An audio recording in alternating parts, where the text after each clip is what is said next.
Everything these days, folks, is gloomy, right? And it seems, well, that's maybe one of the main reasons we keep seeing this so-called doom spending, but it's also been an expensive way to cry one's bear.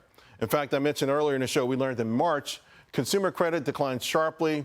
It was $6.3 billion overall. That's what they call it, revolving and non-revolving. Wall Street was looking for $14 billion. But get this, the credit card part of it was only a little bit more than $150 million. That's nothing. We typically use that in an hour. But there might have been a more nefarious way for keeping up with the Joneses. That's not being tracked properly, at least not yet. BNPL, buy now, pay later. Initially, it was for lower price items. Now, more than a third, in a survey recently, a third of the respondents say, hey, we spend more than $1,000 on this thing. In fact, 6% said they used it to spend $5,000. I mean, golly. In fact, just to underscore this, just how pervasive it's becoming, we got a firm's report out this morning.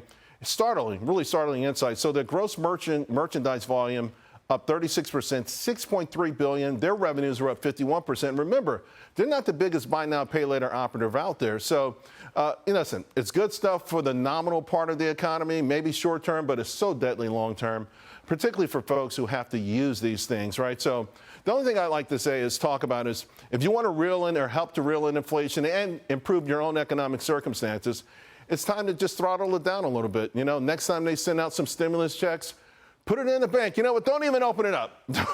Take the entire check and put it in a safety deposit box somewhere, because right now policymakers are not going to do their part. They're going to keep ramming money into the system, particularly in an election year. Fiscal money, we know, is going to keep coming and keep coming and keep coming. This is what happens in election years, but this year is particularly, we've never seen anything like it. So that means inflation pressure is going to stay where it is. Now, economists, they may like it. Some politicians may like it. But it is going to be hell to pay for so many Americans that are already starting to feel it. Maybe, just maybe, we hit that proverbial speed bump, because we did find out that credit card spending it went away. Maybe it could go away a little bit longer.